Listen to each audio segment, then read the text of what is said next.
শান্তি, সমৃদ্ধি ও স্থিতিশীলতা প্রতিষ্ঠায় চীনকে জোরালো ভূমিকা রাখার আহ্বান জানিয়েছেন বাংলাদেশের অন্তর্বর্তী সরকারের প্রধান উপদেষ্টা ড. মোহাম্মদ ইউনূস।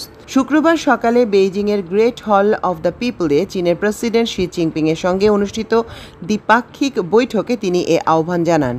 বৈঠকে উভয় নেতা দ্বিপাক্ষিক স্বার্থ সংশ্লিষ্ট বিভিন্ন বিষয় নিয়ে আলোচনা করেন। ড. ইউনূস তার বক্তব্যের শুরুতে বাংলাদেশের জনগণের পক্ষ থেকে চীনের প্রেসিডেন্ট শি জিনপিংকে আন্তরিক শুভেচ্ছা জানান। বাংলাদেশে জুলাইয়ের গণঅভ্যুত্থানের কথা উল্লেখ করে তিনি বলেন, এই অভ্যুত্থান নতুন বাংলাদেশ গঠনের পথ সুগম করেছে।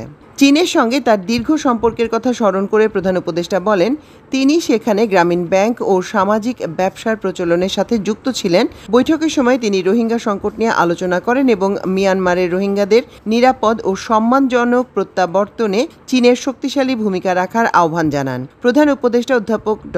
ইউনূস এবং চীনের প্রেসিডেন্ট শি জিনপিং নিজ নিজ পক্ষের নেতৃত্ব দেন। এরপর ড.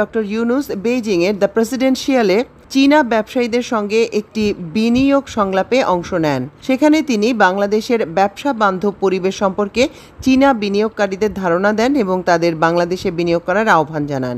এছাড়া চীনা বিনিয়োগকারীদের বাংলাদেশ সফরের আমন্ত্রণ জানান।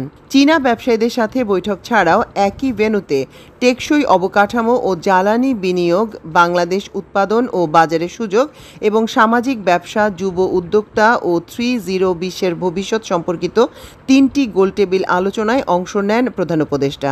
বৈঠকে তিনি বিভিন্ন কোম্পানির প্রধান নির্বাহী কর্মকর্তা, সামাজিক ব্যবসার ক্ষেত্রে অভিজ্ঞ ব্যক্তিবর্গ, চীনের স্বনামধন্য কোম্পানির উচ্চপদস্থ কর্মকর্তাদের সঙ্গে মত বিনিময় করেন। এদিকে এই বৈঠকের বিষয়ে প্রধান উপদেষ্টার প্রেস সচিব শফিকুল আলম বলেছেন, চীনা প্রেসিডেন্ট শি জিনপিং ও প্রধান উপদেষ্টা অধ্যাপক মোহাম্মদ ইউনূসের মধ্যকার দ্বিপক্ষীয় বৈঠক অত্যন্ত সফল, ফলপ্রসূ ও গঠনমূলক হয়েছে। শি জিনপিং বাংলাদেশের প্রধান উপদেষ্টা ও তার নেতৃত্বাধীন অন্তর্বর্তী সরকারের প্রতি চীনের সমর্থন পুনর্ব্যক্ত করেছেন। তিনি বলেছেন, বাংলাদেশে চীনা বিনিয়োগ উৎসাহিত করবে চীন। বাংলাদেশে উত্থাপিত বিভিন্ন গুরুত্বপূর্ণ ইস্যুর বিষয়ে চীন ইতিবাচক বিবেচনা করবে।